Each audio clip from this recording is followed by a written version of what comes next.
Mesdames, Messieurs, bonsoir. En curling, l'équipe masculine des Cougars de l'Université de Regina rentre avec la coupe du tournoi national universitaire de 2024. En battant les Tigers de Regina 8-5 en finale, ils remportent ainsi leur 3e titre national. Le dernier trophée remonte à 2009 et en plus du titre, l'entraîneur de l'équipe Jamie Schneider a aussi été nommé entraîneur de l'année. Toute l'équipe était de retour à Regina cet après-midi. Toujours en sport, mais cette fois à Saskatoon, les Huskies ont essuyé une défaite aujourd'hui. L'équipe féminine de hockey de l'Université de la Saskatchewan a perdu 4-1 face aux Thunderbirds de Vancouver. Il y avait aussi beaucoup d'émotions à la fin de ce match qui était le dernier pour de nombreuses joueuses qui quittent l'équipe. Pierre-Olivier Nadeau et Thomas Simon étaient sur place.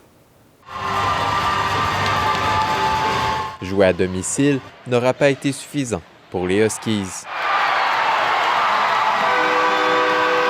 L'équipe de Saskatoon s'est inclinée 4-1 contre les Thunderbirds de Vancouver. En plus de signer la fin du championnat universitaire canadien féminin de hockey pour les Huskies, qui termine à la 6e place, cette partie était également la dernière pour certaines membres de l'équipe. Elle dit qu'elle est très reconnaissante d'avoir passé tout ce temps avec les Huskies et elle est triste que ça se termine. Elle mentionne être reconnaissante d'avoir passé du temps ici et d'avoir fait de nouvelles rencontres. Elle croit que cela va au-delà du hockey et qu'il s'agit surtout des relations. En dehors, jouer devant ses partisans pour la gardienne de but qui quitte aussi le navire était également une chance selon elle. Elle explique que c'était génial de pouvoir jouer devant eux. Le soutien du public a été phénoménal tout au long des 6 années qu'elle a passées ici et surtout cette année en accueillant le championnat. Il s'agissait de l'une des parties les plus rudes du championnat. Des coups ont même été échangés entre l'attaquante Boucher et des joueuses de l'équipe adverse. Nous et UBC, c'est toujours une bataille forte, puis ils sont une bonne équipe, nous sommes une bonne équipe. C'est toujours une rivalité entre nous deux. Le championnat prend fin ce soir et c'est Toronto et Concordia qui tenteront de décrocher la médaille d'or. Ici Pierre-Olivier Nadeau, Radio-Canada, Saskatoon. Le réseau 5G s'étend et est disponible dans de nouvelles communautés rurales et sur de nouvelles portions d'autoroutes de la province. Sasktel annonce l'avoir ajouté à 30 sites cellulaires supplémentaires qui desservent des régions autant au nord qu'au sud de la Saskatchewan. Parmi les communautés desservies, on retrouve notamment Christopher Lake, Assiniboia, Osler et Viscount. Du côté des routes, la 5G est maintenant disponible sur les autoroutes 4, 21, 45 et 55. Cette expansion fait partie d'un plan de Sasktel à 1,6 milliard de dollars sur 5 ans pour étendre la 5G à travers la province.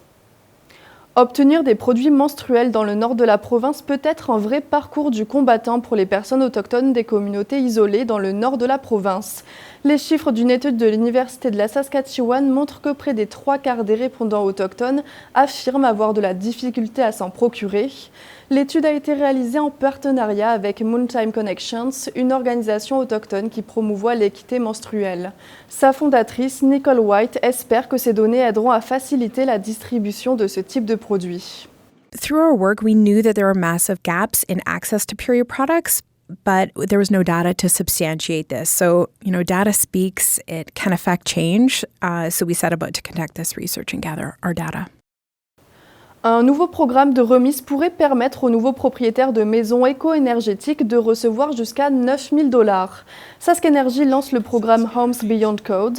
Son but est d'encourager les clients de la société d'État à construire des maisons à un taux d'efficacité énergétique plus élevé que celui requis.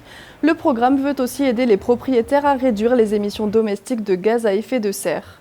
Au total, Sask Energy a déboursé 800 000 $ pour ce lancement. La police de Prince Albert a arrêté 2 Ontariens dans le cadre d'une enquête pour trafic de drogue.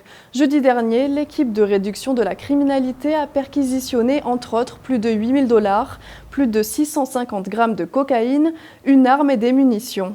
Les 2 suspects doivent comparaître demain devant le tribunal provincial de Prince Albert. Voilà mesdames, messieurs, c'est ce qui conclut ce bulletin d'information. Ici Charlotte Marchal et au nom de toute l'équipe, merci d'avoir été des nôtres. A plus tard et d'ici là, bonne soirée.